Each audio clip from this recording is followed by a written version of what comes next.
The election is now just 22 days away, and Donald Trump is accusing the, quote, Clinton machine and the media of a conspiracy to keep him out of the White House. The latest CBS News Battleground Tracker shows Hillary Clinton now has a 6-point lead, 46 to 40% across 13 battleground states. Clinton and Trump were tied in those states just a month ago. Trump's repeated claims of a rigged election are even drawing objections from his own running mate. Major Garrett is covering the Trump campaign. Major, good morning. Good morning. Donald Trump once ran as the strong man in this race. Now he's the victim, beset on all sides by Hillary Clinton's campaign, a conspiring media, lying women who accuse him of sexual misconduct, and now local officials and volunteers apparently eager to rig this election. Trump sees villains everywhere, leaving the explaining to surrogates like his running mate. Donald Trump's made it clear that he categorically denies those allegations. Republican vice presidential candidate Mike Pence defended Donald Trump against numerous allegations of sexual assault.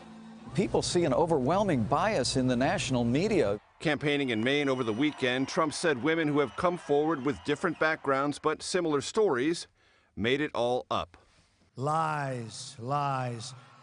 No witnesses, no nothing.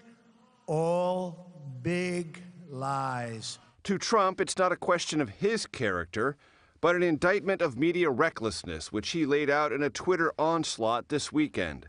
The election is absolutely rigged by the dishonest and distorted media pushing crooked Hillary, but also at many polling places. Listen, what I said is nothing compared to what Bill Clinton has done, okay? Trump also chafed at Saturday Night Live's portrayal of him, calling it a hit job and linking it to the, quote, media rigging election. November 8th, this is it. We're going to either win or we're going to have a whole different country.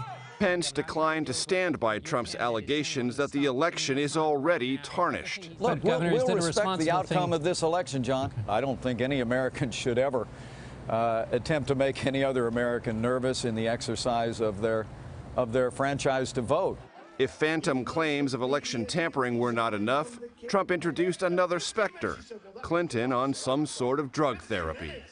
I think we should take a drug test prior to the debate. I do. I don't know what's going on with her. But at the beginning of her last debate, she was all pumped up at the beginning. And at the end, it was like, oh, take me down. She could barely reach her car. Back to the issue of voter fraud, it is actually extremely rare, and errors that do arise commonly come from clerical errors or bad data matching. The nonpartisan Brennan Center found the average American is more likely to be struck by lightning than impersonate someone else at the polls. Nora? That's interesting. Thank you, Major.